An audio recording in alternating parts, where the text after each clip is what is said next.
বলে যাওয়ার পরে এরা বাহাসগুলা জানার উদ্দেশ্যটা ছিল যে আসলে সঠিক দিন কোনটা, এই নিয়ে তাদের বাহাস ছিল। তো একজন লোক বলতেছিল যে হানাফি মাযহাবটা আসলে এখন ফলো করা দরকার, যে মাযহাবগুলো আছে এগুলো যে কোনো একটাকে। আরেকজন লোক বলল না, শুধু আল্লাহ এবং আল্লাহর রাসূলকে অনুসরণ করতে হবে। তো বললো যে যাক, যদি আপনার এটা সঠিক হয় আসেন আমরা সকলে বসে এক জায়গায় বসে এটা আলোচনা করি। তো মাযহাব ভিত্তিক যারা বলতেছিল যে হানাফি মাযহাবে সঠিক, তারা সকলেই এক জায়গায় আলোচনার জন্য বসলেন। কিন্তু যিনি আল্লাহ রাসূলের মাযহাব ফলো করেন তিনি আসতে অনেকটা লেট করলেন। সকলেই খুব বিরক্ত, কি ব্যাপার, উনি আমাদেরকে টাইম দিলেন, যত টাইমে তিনি উপস্থিত হচ্ছেন না কেন? তাদের সংখ্যা ছিল খুবই কম। তো এক সময় তিনি কি করলেন, স্টেজে চলে আসলেন। আসার পরে লোকেরা বললো হ্যাঁ ভাই। তিনি আসার সময় জুতাগুলো তার বুগলের নিচে নিয়ে চলে আসলেন। তিনি বললেন আপনি তো আসলেন লেট করে, আবার জুতাগুলো বুগলে নিলেন কেন? এত লেট করলে আসেন আবার জুতা বুগলে নিয়ে আসলেন, ব্যাপারটা কি?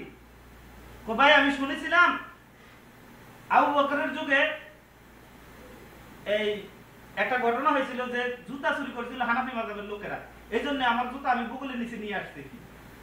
কই মিয়া, আপনি তো দারুণ মিথ্যাবাদী। আবু বকরের যুগে তো হানাফি মাযহাব ছিলই না, কিভাবে জুতা চুরি করে? কই ভাই ভাই মালিশ মালিশ, সরি আমি ভুল করে ফেলেছি। আবু বকরের যুগে না, উমরের যুগে। কই ভাই আপনি তো দারুণ মিথ্যাবাদী। একবার বললেন আবু বকরের যুগে, উমরের যুগে তো কোনো হানাফি মাযহাব ছিল না, আপনি কিভাবে মিথ্যা কথাটা বললেন? কই ভাই ভাই ভাই মালিশ মালিশ, আমি ভুল করে ফেলেছি, আসলে না না উমরের যুগে না, ওসমানের যুগে হয়েছিল ঘটনাটা। আপনি যদি দারুণ মিথ্যাবাদী, আরো বড় মিথ্যা কথা বলছেন, উমরের ওসমানের যুগে তো কোনো ইয়ে ছিল না। ও তাইলে তো আমি আরো ভুল করে ফেলেছি, আসলে না আলীর যুগে হয়েছিল ঘটনাটা। আর মিথ্যা কথা বলার জায়গা না। আমি এত লেট করে আসলেন, তারপর আবার বলতেছেন জুতা চুরি করে হানাফি মাযহাবের লোকেরা। আলীর যুগে কোনো হানাফি মাযহাব ছিল? লোকেরা বলতেছে। তখন তিনি বললেন আচ্ছা ভাই, আবু বকরের যুগও ছিল না, উমরের যুগও ছিল না, উসমানের যুগও ছিল না, আবু বকরের যুগও ছিল না, তাইলে হানাফি মাযহাব আসলো কোথা থেকে বলেন তো দেখি আমাকে।